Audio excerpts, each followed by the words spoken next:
live with Ryan Kuhn here. Another episode of the Run With It podcast. This is behind the scenes, unedited, raw, unfiltered, unanonymized. That'll come in later. You guys will see it. That was for you, Ethan. All right, you guys ready to jump into it? Yeah, let's do it. Perfect. All right. By the way, Chris, the last thing I'll say is 200,000 today. Okay, so that's what you can cut in. Okay, got it. Practice on that. Took me a second to get there. Yeah, thank you. All right. Welcome to Run With It, where we bring you business ideas from proven founders. Each episode, you'll hear a new business idea and the exact steps our guest would take to get started. We're your hosts, Chris, Justin, and Ethan Janney. And on today's show, we have Ryan Kuhn. He's the co-founder of Avail, an all-in-one solution designed for do-it-yourself landlords and their tenants. Ryan and his co-founder drew up the idea on a napkin, learned to code, launched in 2012, and have grown steadily ever since, serving 13,000 landlords in 2015 and over 200,000 today. That's all great, Ethan, but you know our show is about new business ideas. Ryan, you have got one to help create digital identities, anonymizing the digital world. Ethan, you got me, man. Welcome to the show, Ryan, and tell us about the idea you would like our listeners to run with. Yeah, well, first of all, thank you guys so much for having me. I'm really excited to be on the show and to share an idea.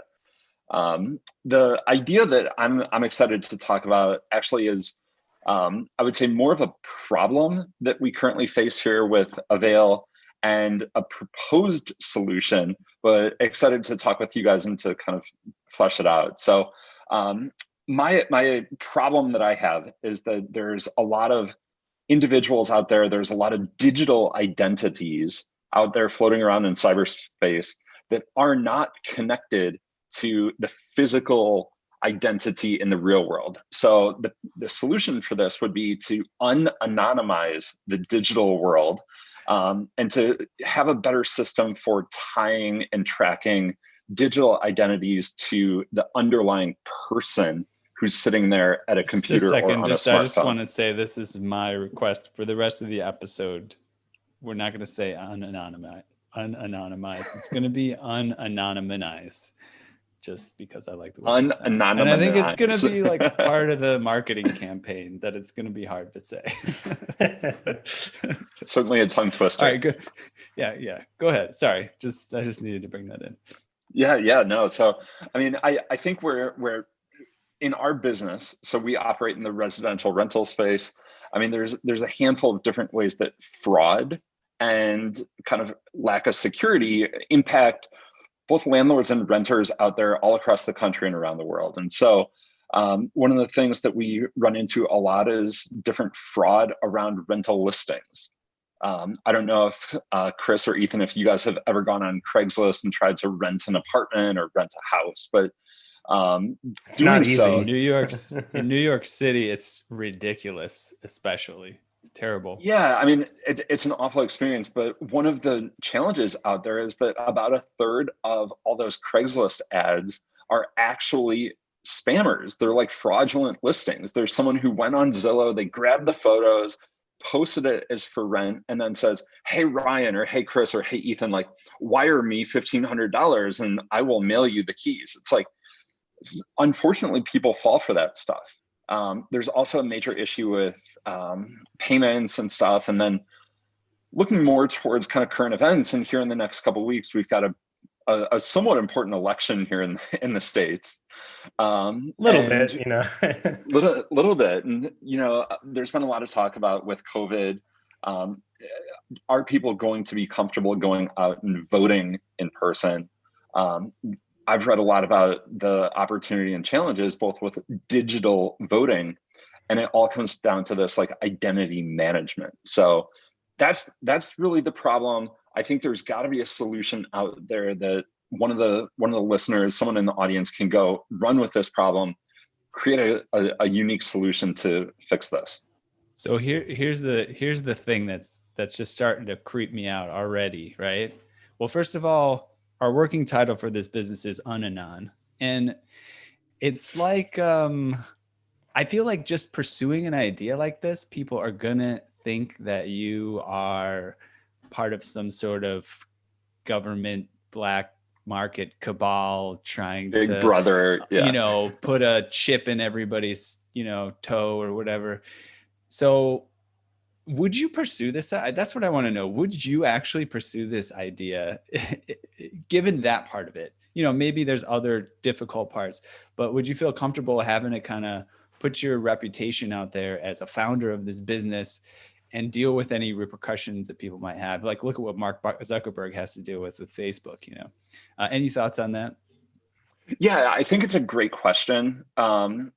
And I certainly recognize that there's going to be some privacy concerns, some kind of unease around tying your digital identity to your physical identity. But if you go back 100 years, and a lot of communities were based on an individual's reputation and really relied on an individual to kind of stand by their word and do what they say they're going to do and stand by the words that they put out there on the internet. And so I actually think there's unfortunately a lot of hate right now that exists on the internet.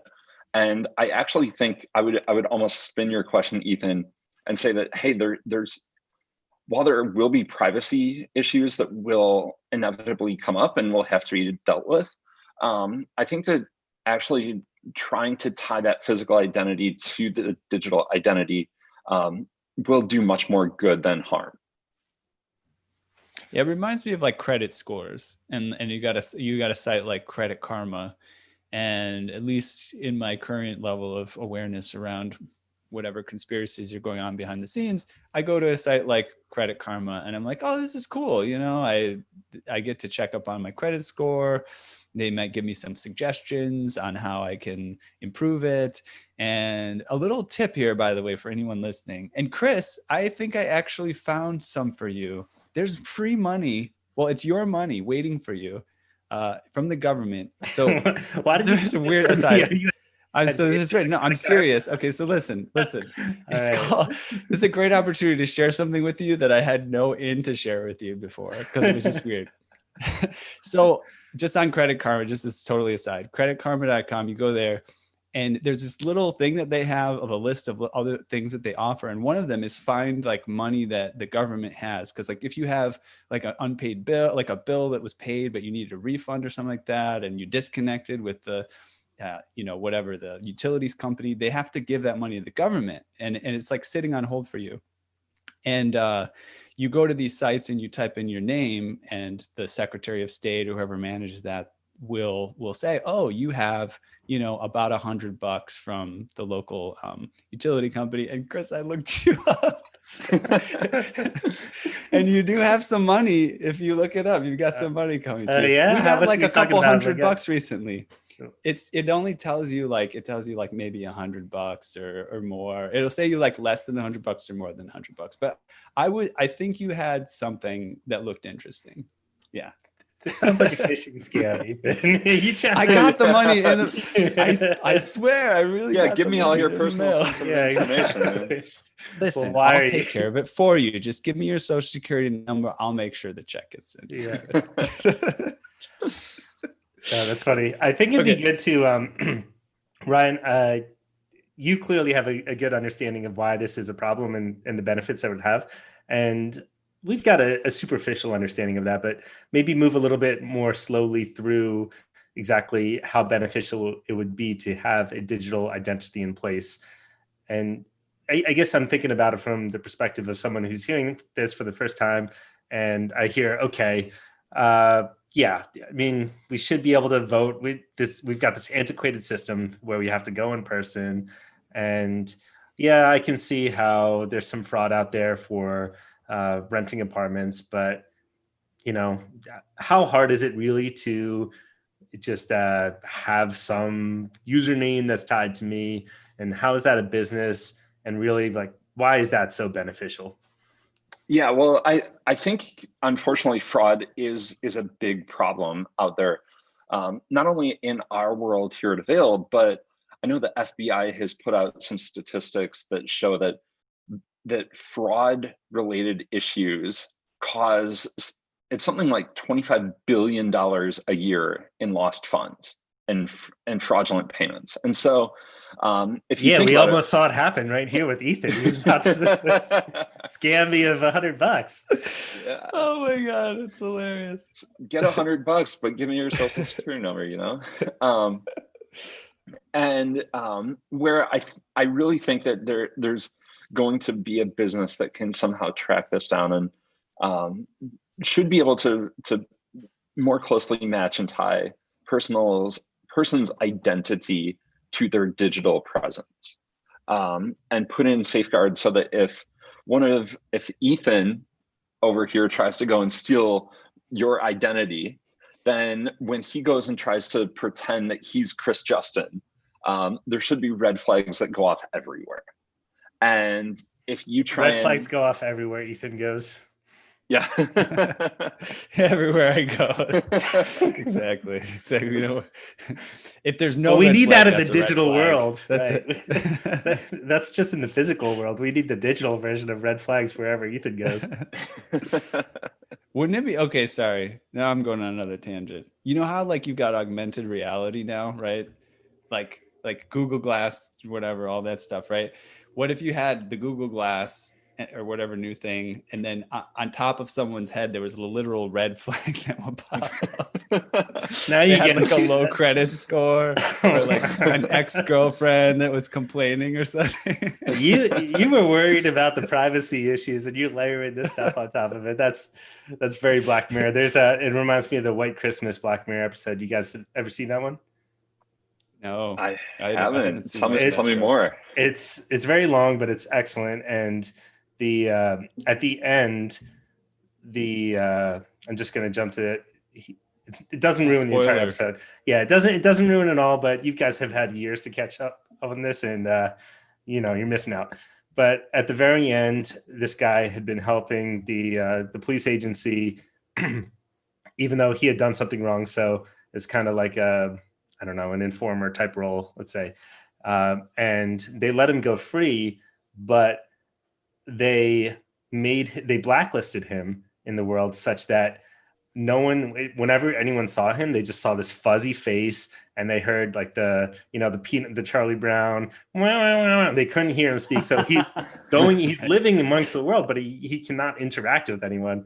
And yeah, that's what you're trying to do, Ethan. Sometimes I feel like that is me in the world. I talk to people in it. All the years. Wow. All right, let's bring this back to reality here, Ryan. Thank you for describing that a little bit more, why this would be beneficial. I'm sure we'll unpack it a little bit more as we go through the show. But all right, so you've got hands-on experience just diving into something that you have no idea how to approach. You and your co-founder have done that with Avail. What lessons have you learned from that process at Avail that you think could apply to jumping into this completely new idea? Yeah, I think from our experience building Avail, there's three things that really are needed and it takes to launch any business. And so if someone out there is listening to this and they're going to go try and unanonymize the world, the digital world, what I think would lead someone to be successful are three things. So number one, they have to have a good understanding of the problem. So my email is ryan@avail.co. Email me, I can tell you all the ins and outs about this problem. Get yourself very familiar with the problem, understand it, feel the pain, look at this, obsess over this. Number two, in order to be successful in pursuing this, you've got to go out and get the skills that it takes. You've got to, whether it entails becoming a digital privacy expert or becoming kind of a legal junkie, studying up on all the GDPR, all the CCPA stuff, understanding exactly kind of all the rules, regulations, technical skills. For me personally, what that entailed was actually spending about 3 years learning Ruby on Rails. So I fortunately, before starting Avail, had a good understanding of the problem that we were trying to solve. I understood the real estate industry. I understood exactly what we were trying to do and accomplish. didn't know the first thing about starting a digital company. And so what that meant for me is I had to go out and get skills. My co-founder did the same. We spent about 2.5 years like cooped up in our apartments here in Chicago, just like learning to write code. So number two, I just need to interrupt here. I'm so sorry. Yeah, I don't know what you're gonna say, Chris, but okay. First of all, I'll just to summarize what we got so far. Understand the problem, get the skills that it takes. I know so many people, myself included, who decided to learn to code to start a particular business or whatever, and just went nowhere. So I'm just curious. Okay, first of all, the idea for Avail came before you learned how to code. True? Yep. Okay. And then how confident were you that you were actually going to do Avail with these programming skills that took you 2 or 3 years to learn? Were you in the back of your mind were like, oh, well, listen, I'm going to learn a marketable skill either way. We'll do anything with this. I mean, that's a lot of time to put in before you make $1 on a project, right? Yeah, and most people, when they put that amount of time in, they walk out of it saying, I'm a dumbass. My question is going to piggyback off that too. It's very similar. It's that's a long time to spend on it. How were you scared at all in that process that someone else would swoop in and do that idea before you guys learned how to code and could launch it? Yeah, I mean, I will say, and that was a painful couple of years. It was definitely a big investment. In hindsight, glad I did it, but at the time there was, of course, that like doubt. Both internally, there's that doubt. I mean, several girlfriends that I broke up with me, like, you know, they obviously doubted it too, and were wondering what I was up to. But Nice I think Show them now. the what's funny about it though is Ethan, almost as you mentioned, that was part of the thinking. So my co-founder and I, we had this idea and this problem that we wanted to solve. He and I were fortunate. We had a set amount of money that we said, okay, we're going to invest this money into launching this business. And we approached this problem and we said, look, we don't know how to write code. In order to launch a software product, like you kind of need either to know how to code or you need to pay someone to do it. So our thought process in actually going through this was really saying, okay, there's this fixed amount of money that we're going to invest in the business. We can, option number one is we can go out and hire someone. We can hire a freelancer, we can hire a creative agency, we can hire, you know, our friends who know how to code. We can go that route. And then if Avail works out, great. We maybe saved ourselves a year or some amount of time. We also looked at it and said, hey, there's a second option. Second option is we could essentially use that money that we would pay someone else. And in kind of a circular way, we could like pay ourselves. And we could use that startup capital as we were paying ourselves to learn how to code in order to launch the business. And we ended up going that second path because at the end of the day, if Avail didn't work out, Ethan, almost like you said, we would still have a marketable skill and we could either go start another business or we could go get a job as a software engineer. But we would actually like walk away with something as opposed to that first option I mentioned. If we had just paid someone to do this and the business didn't work out, like we'd be sitting here broken with nothing.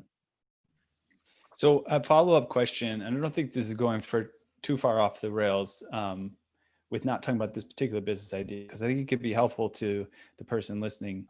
So in terms of the way that you learned how to code and the investment, first of all, if you don't mind sharing, and if you do, that's fine, or maybe I'll make you, how much money did you invest up front of you guys' own money?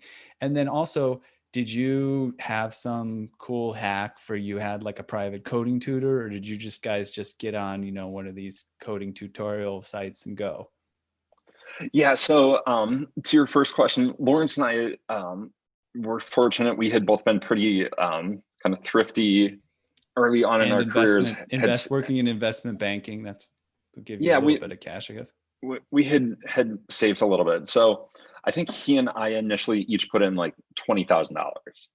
So, I mean, at the time in your late 20s, that was real money. I mean, it still is. That's a lot to invest in a business. So combined, we had $40,000. We said, this is our startup capital.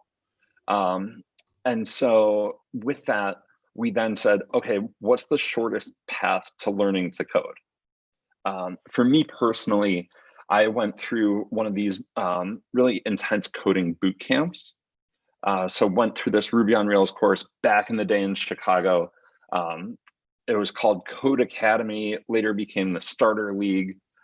Was this like really good experience.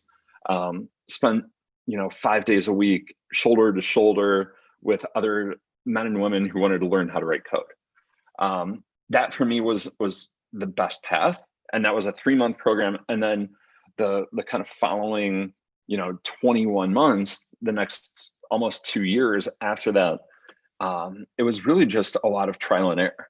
It was building a lot of Twitter clones, learning Twitter Bootstrap, learning Ruby on Rails, like spending countless hours going through different things on Stack Overflow, which is this online I was your community girlfriend, for I code. would have dumped you at that point for sure. Look She at Twitter did. clone. She You're did. building a Twitter clone. You said you were starting a real estate site. What is this Twitter clone thing? Yeah. Oh man, that's awesome though. It's amazing. It's a great story. It's very inspiring. And the sort of level of commitment that you guys have had. I want to make sure that we're staying on track with your 3 bullet point thing, just to refresh the listener here. So we started with, you had some 3 key factors that would take the business. You said, understand the problem, get the skills that it takes. Let's go to the third one, unless you have a little bit more about, so we can talk more about what skills they are, but what's the third factor that you think is really important? Yeah. Third factor, really important, persistence. Just don't give up. I think anytime you're starting a company, anytime you're really embarking on anything that's challenging, there will inevitably be people who dump you, that call you names, that say you're stupid, that don't believe in what it is you're doing. But just don't give up. I think that I might have stayed with you if I was your girlfriend. You sound like you're a charismatic guy. You probably the way you talk about commitment and all that. Yeah, don't giving up. Yeah, focus on the long term. Yeah, that makes sense. But no, I think it's crazy important. I mean, even when we were first talking about anonymizing the world, like, did you write out all the syllables? It looks like you looked over to the side there. I looked over. I'm like, how did I write this out? But I'm like, I've got 3 different spellings here on this like paper next to me. Yeah, so I think it is that like deep understanding of the idea, that like learn the skills that it takes, and then number 3, like pursue your passion, don't give up. I want to ask you about identifying this problem a little bit, because you are in such a great position to be able to speak to its worth. And stealing Ethan's line there, if you are comfortable sharing the numbers, that would be super helpful. If not, maybe we'll try and make you, I don't know how effective we'll be from afar, but you mentioned at the top of the episode that this digital identity would be really beneficial for your business itself. Can you give us a sense for how much, you can answer how much you would pay, how much it would save you, what percentage of your costs are associated with managing digital identities? Can you give us a guidance on that? Yeah, it's a good question. And for us, again, here at Avail, we spend a lot of time focused on digital identities. Obviously, every month we're moving tens of millions of dollars in rent payments from renter to landlord. Along the way, we have had some small issues with payment fraud, and someone saying they're someone else who they aren't really that person, and maybe found a bank account information out there on the dark web and like tried to kind of steal funds. Essentially, it's theft. Now, over the past 5 years since we launched the company, we've invested really heavily in kind of combating this, and we continue investing in this. And so, for me, it's it is a problem that we still face, and these like spammers and fraudsters are still trying to beat our system every day. We've got countermeasures in place now that I wish we didn't have to invest. I can't even put numbers on it. It's like maybe an engineer and a half for almost full time. It's like we invest a lot in this, like digital security, digital privacy, digital like kind of combating fraud. So let's call that Meaning you have 200 grand a year for 10 years or so. Yeah, that's something in that a fair ballpark. statement, but it's not Plus only the amount that us, you it's like every other company like us. right. They all want this. Right. And that's interesting. So there's the cost that you're spending in preventing this from happening. There's the direct cost of theft. In terms of relative scale, would you say that the theft is an order of magnitude lower, about the same, higher? I would say over the past 18 months to 2 years, we've gotten really good at this. And our like loss rate to fraud is, I mean, it's a small fraction. I mean, it's less like 0.00002% of like all payments we process. Like Sure. It's very immaterial today. So the other angle that I want to take on this is if you wanted to disrupt a company like Avail, they have spent all this time and money to protect against fraud. And this is true for any company in the financial services space. That's to me one of the biggest barriers to starting a company like this is you have to figure out how to protect people's identities and their money. And if you had an affordable solution out there that you can plug into your system, then that could save you years of heartache in addition to the direct financial costs. And it could make the difference between you starting the business or not. Yeah. In terms of a reference point too, just want to call out, I feel like Stripe is probably doing a really great job at this, you know, and I think that's really probably one of the most difficult parts that Stripe had to tackle in terms of also the logistics, but the security side of it. I use Stripe for a few different businesses, and I'm always pretty amazed at like the whole security process seems pretty laid back with Stripe, meaning it just seems like they've kind of got a lot of it figured out, such that if a payment isn't supposed to go through, it just doesn't go through. You know, it's not like somebody's money gets taken. They just have fail safes against this type of thing happening. And I think that's probably also what's going on with your business too, right? It's not, you're saying, you know, maybe 0.0002% of the time there's some money lost, but that's actual money lost. But then there's sort of pretend situations in which money would have been lost, but it was somehow rescued by the fact that you have a staff of 1.5 developers, you know, covering this or whatever you're investing in to cover this. So it's kind of like this stuff happens, but it doesn't because it stopped. But if there weren't trials, if there weren't attempts, then you wouldn't need any of these measures, right? Yeah, that's true, Ethan. And I do think Stripe does a great job with this. I'm assuming that in the back end, Stripe is plugging into a lot of other different data sources out there to try and kind of pull all this together. They also do a lot of machine learning on top of all of the different transactions that are running through their system. So unfortunately, though, I think a lot of that information kind of lives within Stripe, and Stripe has used that to essentially develop their moat around their business.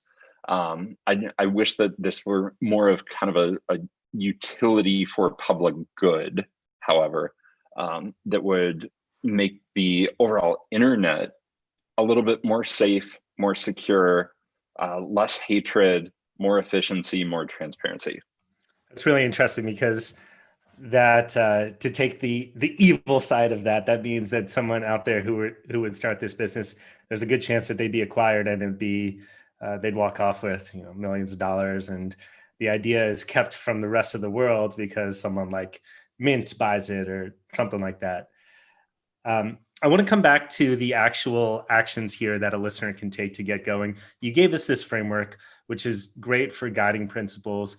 let's get into the weeds a little bit. What is something that, so someone's going to identify the problem, and you've already got that figured out. So they need to do a little bit more research. There's plenty of reading that people can do to close that gap. And then in terms of what those skills are, do you have some of them offhand for the second stage that you think that someone would need to pursue? Well, I think it's all, and what I would say is, I think even taking a step back, Chris, to number one, I think there's a lot of trying to understand who's the customer. And if a listener goes out there and looks at the FBI report that says, hey, there's something like $25 billion per year lost to fraud, like I would really try and dig in and say, where is that money going? Like, who's losing it? Is it PayPal and Venmo that are somehow losing people's money? Or like, who is the end customer? Is it a bunch of companies like Avail? I would go out and I would talk with all of those people, try and understand the pain points, understand what solution it is that they want. And then I think that will inform a lot of the second part here, where of course there's like all the legal kind of issues around privacy, security, PII, like tackling all of those things. But then a lot of the different skills that you would need are largely determined by what is it you're trying to build. Can it run off of this like really elaborate Google Sheet? Or does it need to be custom built software that's hosted on AWS that you're going to need a data scientist to like parse everything? I mean, that I think so much of the skills and the tools that you need are driven by what it is you're trying to build. I want to go in, I'm going to take this a little bit more abstract here. I'm struck by how clear this all is in your head of what needs to be done. And I think one of the challenges for an aspiring entrepreneur is they've gone through the schooling system and they've had these rubrics handed to them that say, do this. And if you do this, you do it well, you get an A, but you're making your own rubric along the way. And you're clearly good at it. Either you have always been good at it or you figured out how to be good at Trial and error. Yeah, trial and error. I want to say the word boondoggle. How does this not feel like a boondoggle? Are you guys familiar with that word? That's it. Louisiana. I lived in New Orleans for several years. And that's, you go out on your, like a Don Quixote quest to go do something that is not necessarily tied to some actionable end results. And you did that. I mean, you learned how to code for 2.5 years without any formal system to keep you on that path. Someone's got to, it seems like you have to be extraordinarily disciplined to both figure out what needs to be done and stick to it for so long. You talked about this a little bit, but I'm still just struck by it. Can you say more about that? Yeah. I mean, I think maybe your assertion that it feels like a boondoggle and it feels like just this like haphazard kind of try certain things, see what happens. I mean, in a lot of ways, that's hashtag startup life. It's like that is a lot of what it is, and a lot of you're running essentially the scientific method over and over. You're making you have a hypothesis, you run a couple of tests, and you look at the results and you see what the feedback is, and that determines the next move on the chessboard. And I think looking at life that way both puts some structure around it. It puts some kind of framework around how you can think about things, but also gives plenty of opportunity for creative thinking, because you have to have a certain amount of just instinct and creativity to come up with, well, what's the hypothesis? What are the possible solutions that I want to test? And then you have to really be honest with yourself and look at the data and say, hey, it's time to cut my losses. Like, this thing isn't working. And so for us here at Avail, like one good like lesson that we learned Early on, everyone said, hey, direct mail is the best way to reach landlords. And we tested it. We had like 5 different creatives that we came up with. Everything from this product will make you a better landlord, to we actually had a version that we mailed to people, and in big letters on this postcard it said, you are a terrible landlord. And like we've tested everything, and we found certain messages work, certain things don't, and you have to just like remain optimistic and keep a positive attitude, and just persistence, don't give up. Do those tests, are you one of those guys who creates this like 40-page business plan first, and then you put all these tests into that business plan to work it out? Or are you just flying by the ground seat running?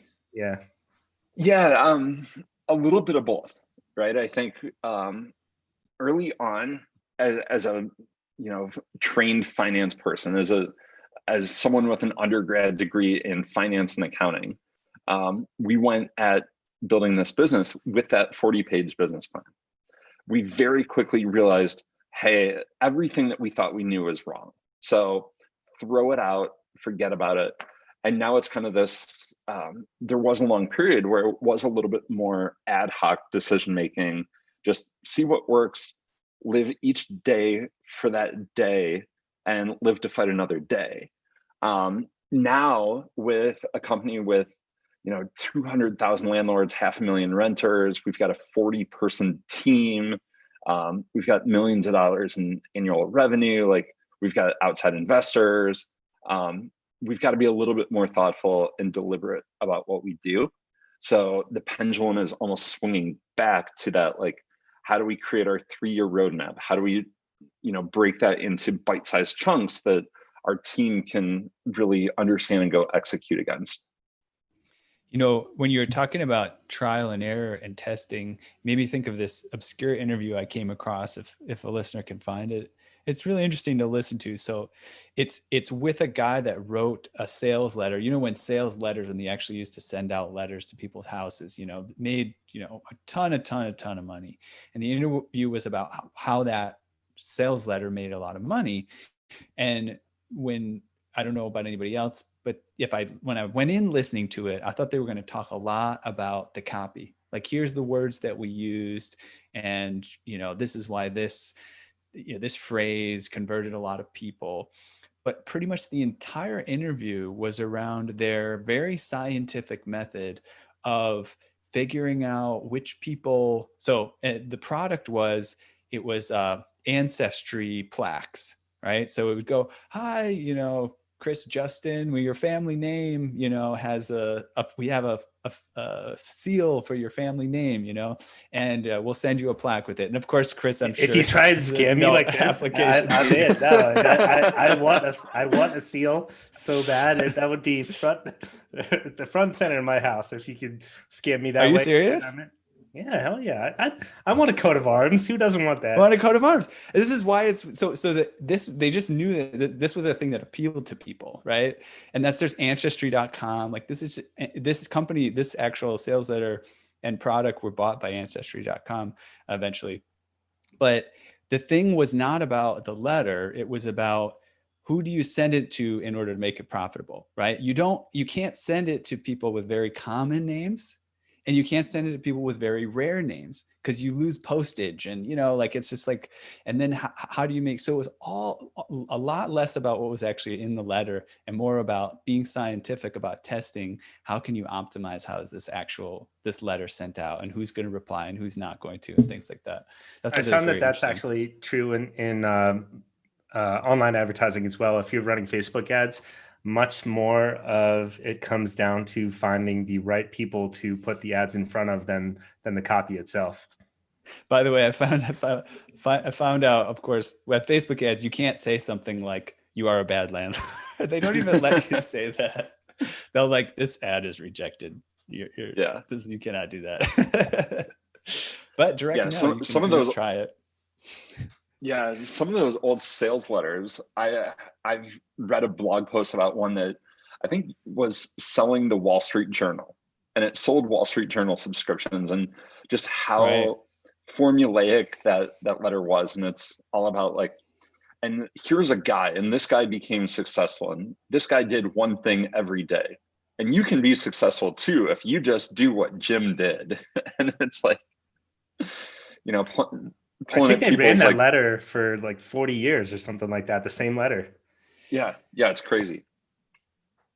Maybe just a little something interesting. It may be way off track for listeners. I know you guys, it maybe applies a little bit to what happened with you guys. I know you spent so much time coding and then you had to pivot to marketing. You realized you need to learn marketing, but Chris knows about this, I think, and I know about this.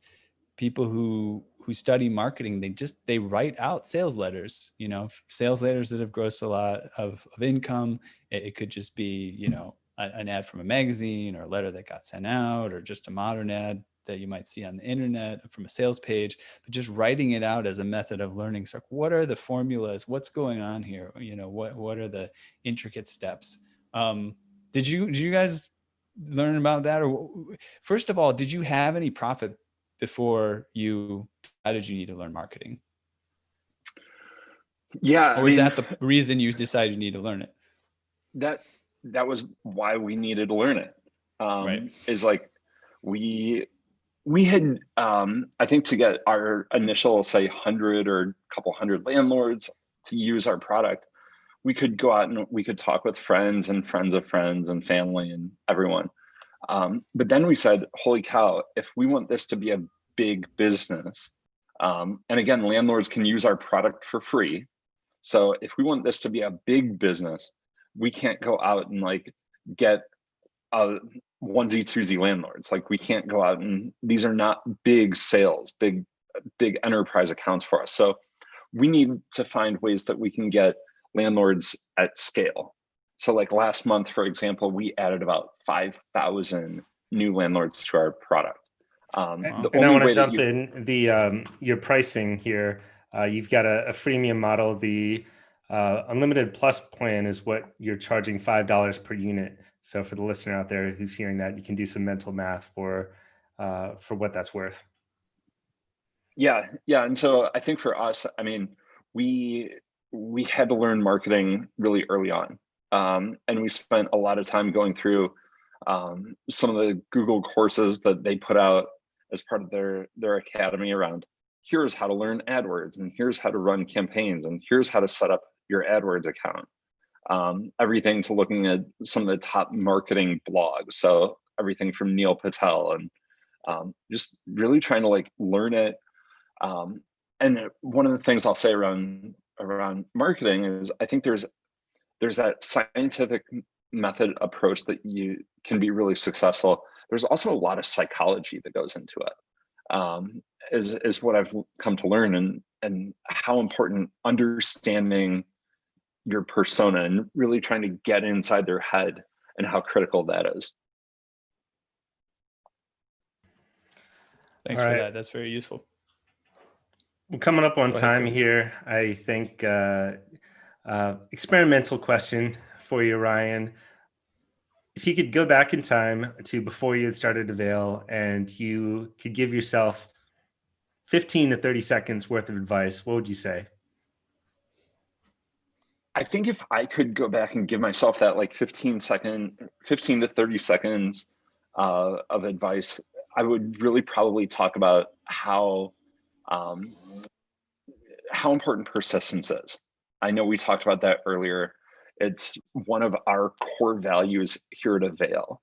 And I think that persistence is so important because there's so much out there in the media and kind of startup world that glorifies and glamorizes these like overnight successes. The reality though is that rarely, if ever, happens. And so in order to build a real sustainable business that can keep people employed, can ultimately turn a profit if it wants to, it takes a long time. It's a big investment. And so many people want to start a business, but maybe aren't in a position to do so, or don't really want to put in that time. Like, there's also nothing wrong with, sticking to the 9 to 5. that can be a great option for a lot of people, and there's nothing wrong with that. So, but if you are wanting to go down the entrepreneur path, you got to be willing to put in the hard work. You got to hard work late nights. One of the quotes that I heard is like, if you want to sleep like a baby, start a business, because you'll be up all night crying. And so there's a lot of truth to that. So just know what you're getting into. If you do go down the path of entrepreneurship, which I do think everyone who wants to should, just be willing and prepared to put in a lot of work. There's something really rewarding about crying in your sleep, to say. All right, to the listener out On there, that. yeah, when you want to cry, And with that, we'll send you off into entrepreneurship. Just start crying. You're halfway there. Yeah, go out there, take some action, follow through on some of the steps that we've talked about. You can dabble a little bit here, or you can dive in hard. I mean, Ryan made himself available to you.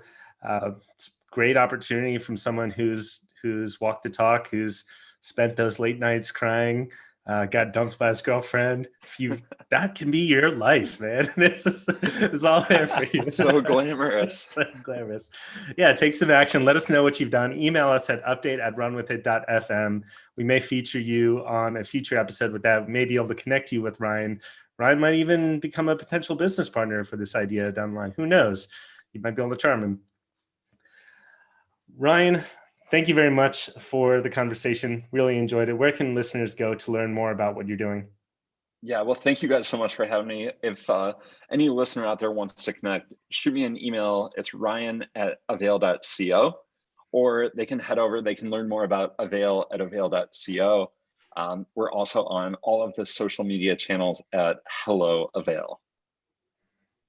Great. To the listener, thank you for spending this time with us here. If you like the episode, subscribe to us on iTunes, give us a rating, review over there. It really helps other people discover it. And we will see you next week. Cool. I'll log us off Facebook, YouTube.